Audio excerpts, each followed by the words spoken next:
Congress is returning to Capitol Hill today with a focus on avoiding a partial government shutdown ahead of the presidential election. House Speaker Mike Johnson has teed up a vote this week on a continuing resolution to keep the government funded for 6 months and secure the upcoming election by preventing non-citizens from voting, the SAVE Act. Now, Senate Majority Leader Chuck Schumer, he is now pushing back on this decision by Johnson to combine the SAVE Act with the CR. In a letter to his Senate Democratic colleagues yesterday, he wrote this: "We will not let poison pills or Republican extremism put funding for critical programs at risk." Let's bring in South Carolina Congressman Ralph Norman. He's a member of the House Budget, Financial Services, and Rules Committees. And Congressman, good morning to you. So the Wall Street Journal editorial board also has a new op-ed called "Trump's Best Idea, Unleashing Elon Musk on Government." And here's the connection between these two things, sir, is that you've got a new fight over a possible government shutdown when you've also got the idea that maybe government and the $35.3 trillion that we have in debt right now is on the minds of voters.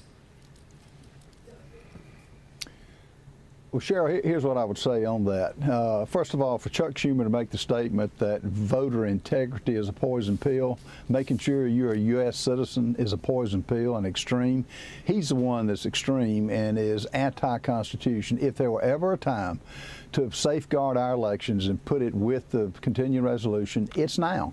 And this is nothing new. We knew they would. We know they're going to say we're going to shut the government down if we don't get our way. My first question is, you know, in July we passed the SAFE Act by 221 to 198, and now's the time to put it on the line and not just connect the two, the CR with the SAVE Act, but to stick tight. I would like to go home after we vote and just say, Senate, do what you want. This is absolute, and we've got to do that to keep the trust of the American people. I understand that, Congressman, but even Senator Mitch McConnell is expressing concerns in an election year, which is a fair concern, that this move is being made by Mike Johnson. Your response? Because again, if it dies in the Senate, the White House has already said they're going to veto this. Well, again, when are we going to get off this train of bankrupting this country, Cheryl?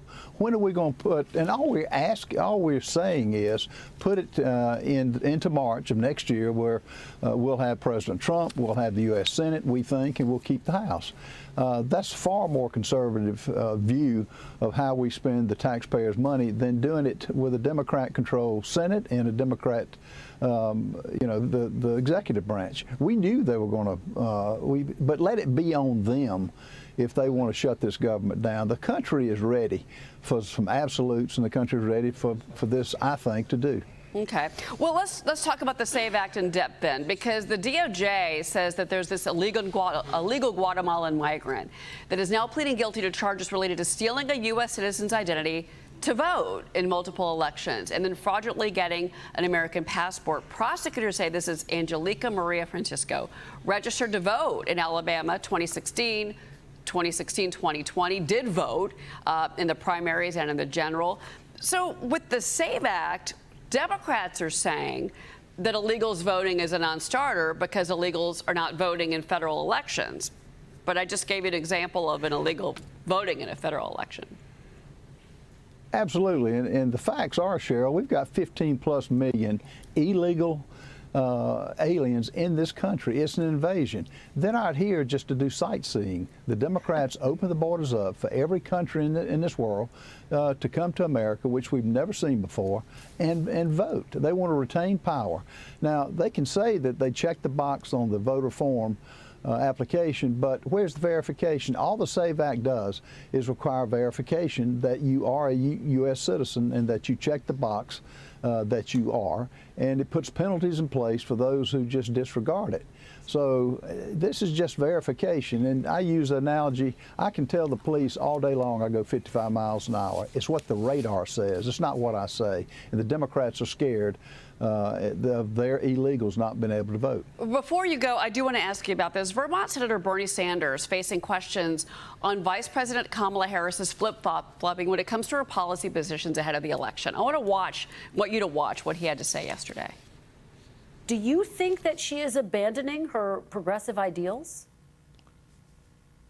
No, I don't think she's abandoning her ideals. I think she's trying to be pragmatic and doing what she thinks is right in order to win the election. My own view is slightly different. I support Medicare for all. She does not. She has another approach toward moving toward universal health care. Congressman, there are other ways that Vice President Harris, if she were elected, could move us towards a single-payer system, not necessarily getting rid of private insurance, but maybe upping the age for Social Security benefits. She could do things like expand Medicaid. I mean, there are other ways to do that, and that's exactly what Bernie Sanders was alluding to in that interview yesterday. And health care is one of the biggest issues on the ballot this November, we should add. Healthcare is, and it just shows Kamala Harris, the border czar, will do anything she can to stay in power. Look at her record. She's never done anything differently other than put socialist policies. And think about the unrealized gains that she wants to put a tax on. That ought to scare every American, as well as every other program that she has. Government is her God, and that's what she wants to implement on the American people.